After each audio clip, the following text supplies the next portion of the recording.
Good morning. It is, I think it's June 28th. It's hot today, but it's kind of overcast. Rained quite a bit yesterday, but the sun's kind of peeking through the clouds every now and then. Today is an exciting day. Today we are going to start building a composter bin.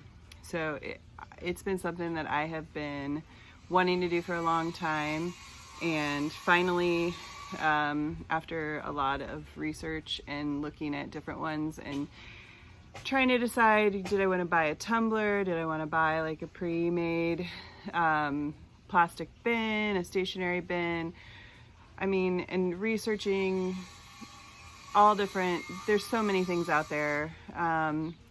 We just decided that to get what I really wanted and to do it in a way that didn't look like this nasty plastic bin in your yard, we were gonna just build it. So we drew up some plans and looked at a whole bunch of different other maybe DIY videos, and we looked at some different just photographs, images online until we decided what we liked, what we wanted to have.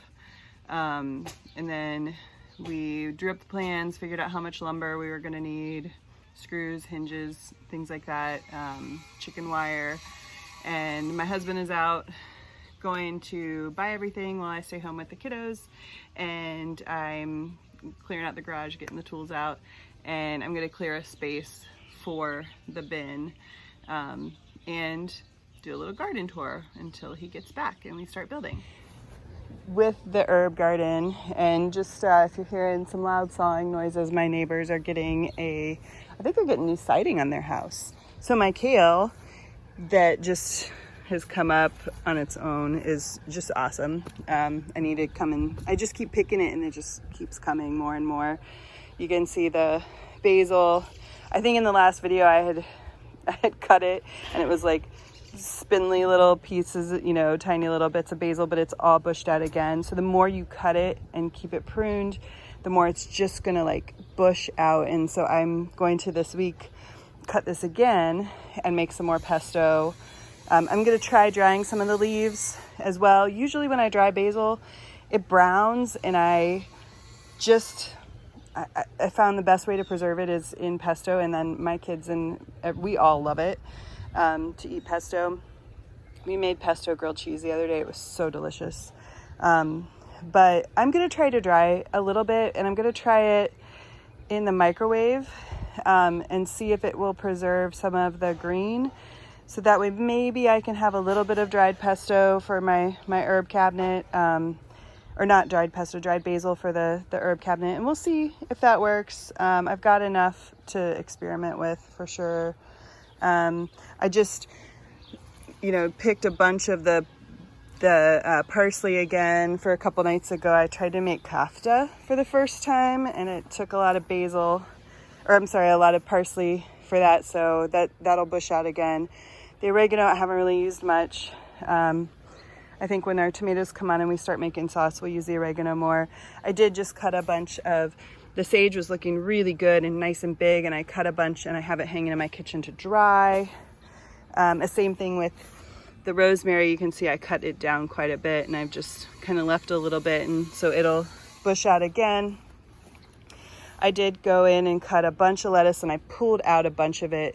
So I just have a little bit of the lettuce, and I'm hoping to get maybe at least one more good harvest out of that before I just pull it all out. I've got my thyme over there. It's got these cute little flowers on it. So that's the herb garden. And then over here, this garden is just, it looks so good. It looks so pretty. And with the flowers kind of around and in the middle, and they're getting up to pretty tall. I do have some sugar snap peas. They're so cute. My kids just like to come out and they just pick these right off the vine, and so do I. It's like a little treat when you're gardening just to pick them off and eat them. But I'll probably earlier this, here in a couple days, I'll have a bunch and I'll be able to pick some. And I don't know, my kids just like to eat them plain. They don't like it when I cook them. They just like them as a snack. So I like to saute them. But the beets up front are looking awesome. I've picked a couple of the greens, put them in with salad, or actually I've kind of mixed them with the kale to make smoothies with.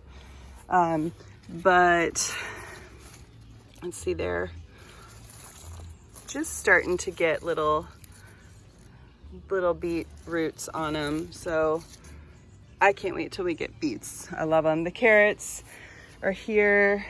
They're filling in. And I've thinned them all out. I'm hoping I've thinned them enough. So they're looking good and nothing is eating them. So I did something my mom always suggests that she's always telling me, because they lived out in the country and they would put Irish Spring soap around their garden to keep the deer and rabbits away. And she swears that it works. So I have had my Irish Spring after I uncovered all this when things were eating it. And I didn't want to put it in the garden because it didn't want soap in the getting into the soil. So I grated up the bar of Irish Spring into a bowl. I just used a cheese grater and I kind of sprinkled little pieces around the edge. I mean, they're gone now. I don't know if that helped, but it certainly doesn't look like it hurt anything. And nothing has been eating in my garden. We have tons of rabbits around here, and we have chipmunks and squirrels. So I guess we'll just say thanks, Mom, for the idea. I've got tons of onions. I don't know if this is, and here's another thing that I just kind of do, and I don't know, there's a big piece of grass growing in here, disguised as an onion. You are no onion, get out of there. So sometimes the stalks will grow up and they'll flower, and I don't want them to flower. I want a lot of that energy to go down into the root, the onion. So if I see them getting super, I kind of just bend them over a little, and that seems to keep the flower heads from forming. I don't know if that's a technical thing. I just do it and it works. I don't know if what I'm doing is helpful or not, but it doesn't hurt it. And I seem to get pretty good onions. So I need to come and pick the weeds. As I'm walking through here, I'm seeing all these weeds. I've got a bunch of more basil over here, and see, look how weeds are so tricky. Look how this looks just disguised as basil. Just weird. You don't notice it until you look real close. The peppers are looking good. I am getting some, let's see if you can see the cayennes down there. I don't have any on the jalapenos. Oh yes, I do. Way over on that one, there's some jalapenos. I'm a little concerned about this one. I'm not gonna touch it. It's looking like it's getting some spotting on the leaves. Mostly these peppers look really good. The zinnias are beautiful. They keep giving me beautiful flowers for my garden. The beans are blooming, little blossoms, but no beans yet. They're soon to come after the blossoms. So that's this one. So here is the last garden. This one is, mainly peppers and tomatoes, but I've got some more of the Vortex pole beans. I cut a bunch of my cilantro. I've got more I can cut here, and I need to probably cut it and pull it away, get it away from this pepper, and maybe train up some of these beans. They're kind of coming out and need to train them back up onto the trellis because they're crowding out this pepper here. I did look up what's going on with my peppers, and honestly, they're looking better than they did. But it was kind of like a story of doom and gloom, what I found. I think what they have is a bacterial disease, which can either be the result of, over moisture and rain, which absolutely would be the case, which is what I thought, that this excessive moisture had something to do with it. It could also be something that the bacteria was born in the seeds. It was in the batch of seeds, and I don't know if that's the case. I did start all of these from seed, and I did give seeds to other people.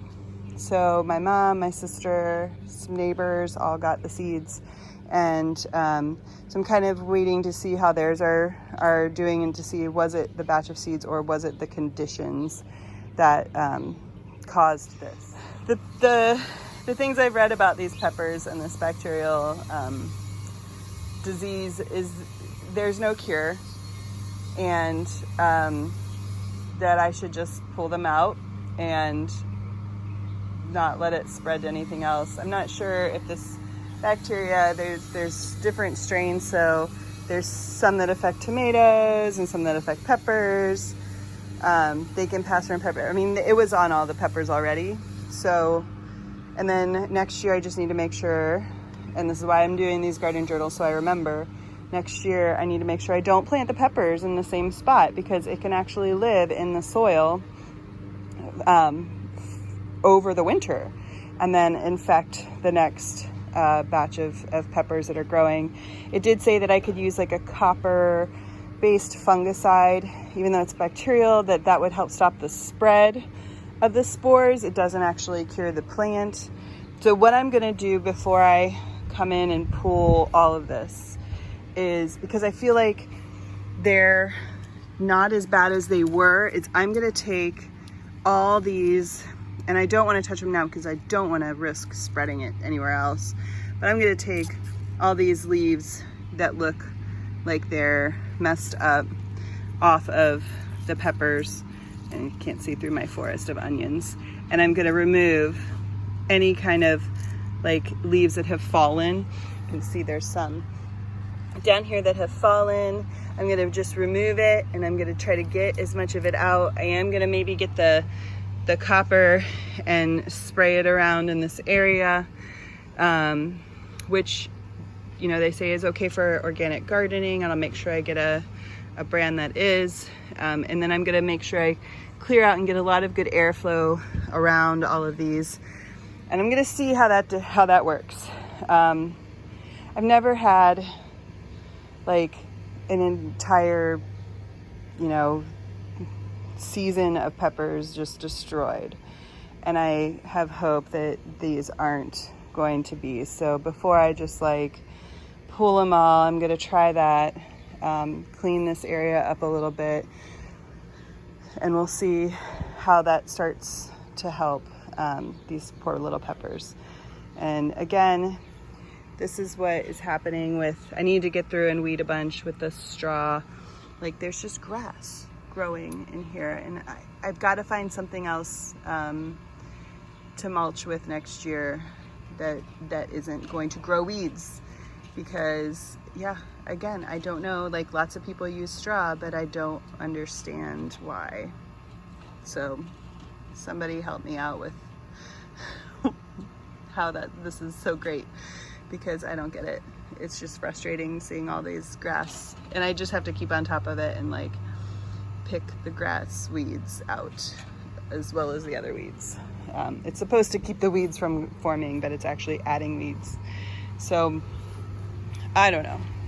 So here's here's the tomato. The cherry is super tall, but you can see I don't know, maybe you can't see, I've pruned sort of the bottom up to about where the first rung on the lattice is, to try to keep things like good airflow at the bottom, and then I like them to kind of grow up rather than really bush out. So I have also kept them pruned, kept the little, like, these little things pruned out of them. So I do have a lot of fruit. Look at this pretty fruit right here and right there. And they're looking good. I've got little fruit right there. There's a bunch of little cherries here. So yeah, and then a bunch of basil, still kind of mixed up. I did come and I had a ton of chamomile growing here, and I came and picked a whole bunch yesterday and have it drying on drying racks in the house. Bunch of big basil. So the brandywines here are given some fruit. I've had a little bit less of bird action here. I put up my bird deterrent right there. So when the wind blows, it like clangs. So I'm trying to keep the birds from like landing up here and just pooping on my plants. But you can see it is not deterring them all. So, but they're looking good. I mean, I'm really happy with the way things are growing right now in the garden. And oh yeah, we got this this huge pool this year because we're stuck at home.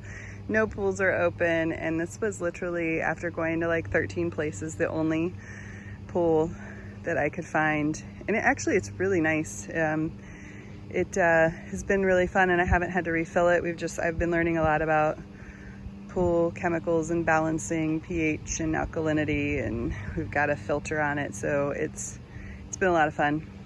Covered up right now because we're not really, I don't know, looking at swimming until maybe the sun comes out. So that is the garden tour for this week. I'll take you around and just look at some of the stuff in the garden beds, in the flower beds. What do you think you're doing eating my basil?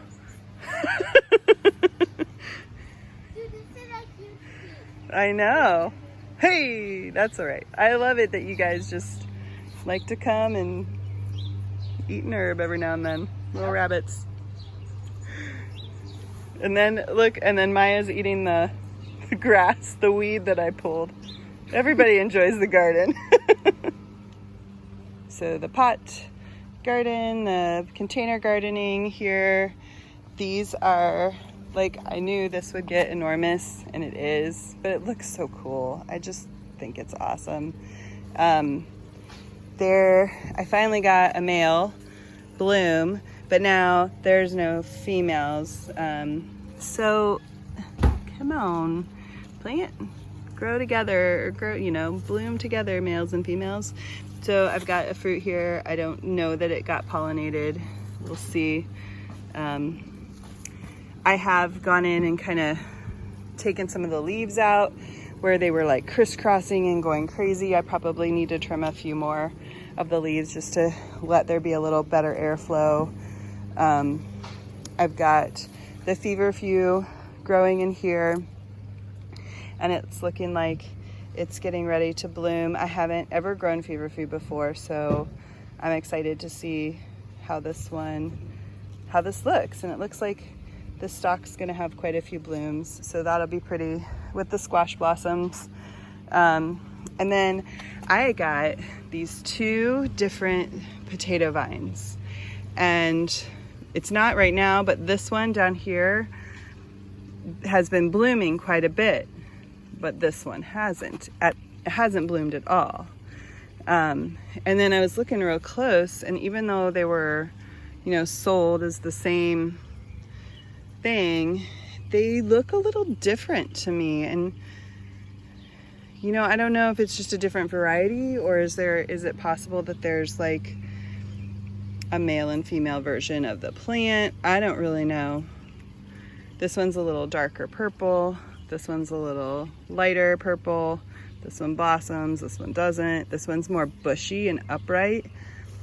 So I don't know, but they're both pretty.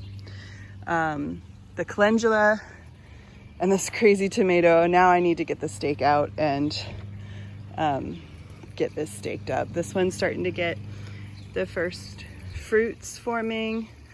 Oh no, there's another one. This one's got all the fruit on it. And the calendula has been blooming like crazy. Like you can see where I've picked off the ends, and I take them in and I put them on just a little screen, you know, a framed screen that's kind of raised up a little, and I just dry the flower heads. And they take a while to dry because I'm not taking the petals apart. I'm like drying this whole entire thing. And then I'm gonna just jar them up and save them. But man, they are so cute and so pretty. I just love them. And I love having them in the house, letting them dry. I have not done anything with the stevia yet. I was kind of waiting for it to get taller. I thought at first the stevia would be taller than the calendula, but it turns out the calendula is sort of taking over. So I just, initially I envisioned like the stevia to be tall and the calendula to be like all around it, but now I know the calendula grows pretty tall. So I do want to take this out and try some tea with it. I've been making a lot of herb tea recently. I'm going to try this, and then I want to try to dry some of this. So that's this little section of potted food and flowers. This was enormous again. I just cut it and made some tea yesterday. Made some mint iced tea with lavender and mint. It's so good. Still have some today. And these will keep growing. They're growing great. And over here with the flowers and the water feature, got a basil. This pretty potato vine is starting to vine now. I did cut a bunch of this mint. I'm gonna get a little chamomile here. The pots are looking really pretty. I did pick a bunch of this, or some of this yesterday. It looks like I'm gonna have a bunch more blooms. I love chamomile in tea. I cut a bunch of this mint yesterday as well. And this oregano looks good. And then this is just the rest of the little potted herbs here. Things are still kind of getting to these roses. I need to trim them, get these dead heads off of them, to encourage some new blooms. And the plan is still to dry some of this plantain again. I've been coming through, so we see this in our yard, like your garden. If you have this growing in your yard, it's probably not looking as big and beautiful. It's probably smaller, especially because we mow. But we get these little flower heads on the plantain, and that's coming on here. I'm actually trying to kind of not let it flower. I'm just picking these off because I want to keep the green, and I don't know, I want to kind of help it. Look how it kind of grows up into the stalk before it separates. But I also don't want these to seed and then drop into my bed, because I really don't want plantain growing anywhere except for in the containers. So that's another reason why I'm kind of just picking off these flower heads. Besides, they're not really that pretty. They're just these little stalks. I think the plant's a lot prettier than the flower. Here's some more plantain. This one, I think this one got a little too overly heated. I've got these big pieces. This is the ginger. I don't know what it's doing. It's my adventure plant. It got a little fried, but then it seems happier here. I'm gonna turn it around so maybe it starts growing this way a little bit too. Yeah, so I'm hoping that when I dig it up, I'll get some good ginger root. Look at these buds. Look at those mamas. Those are enormous. I can't wait till these bloom. Definitely going to show everybody these because they're so cool when they bloom. And oh look, I'm starting to get one of the echinaceas. Been picking a bunch of lavender to dry it, make tea. This other echinacea, so this is zinnia, that's kind of, it's rooted here, but it's bent over and started just popping up here next to the echinacea. It, this echinacea, I don't know how much it'll do this year. Sometimes it takes like a year before it, the second year it'll be bigger and do more. So I'm not sure. I would like to see this one bloom this year and see what it looks like. It's a different color. It's not the purple coneflower. It's more of like a pinkish greenish. At least that's what the picture had. And then some chives. And look, the mystery lilies are yellow. At least this one is. That's the first bloom on that one. That's so pretty. Yeah, I had no idea what these were gonna look like, or what they were. And now I know. Very pretty. And then this crazy monstrosity of a plant, it actually started, I mean, it's just going everywhere. It's like going up into the eaves. I need to like get that out and direct it over here. It just goes wild. It's like coming over here. So I need, and it was like wrapping itself around a chair on the other side. I had to bring it up and put it up, but it is getting little white blossoms up there. It's really cool. It's just, you gotta train it and keep it out of the places you don't want it. It's very vigorous grower. Looks like the daylilies are just about done blooming. And then, oh, hydrangea starting to put out some blooms. And then look at this coreopsis, or I'm sorry, what is this? Coreopsis, yeah. It's attracting the bees. Look at that little bee. Yay. Just so pretty. I love this plant. I love it when it blooms. It's beautiful.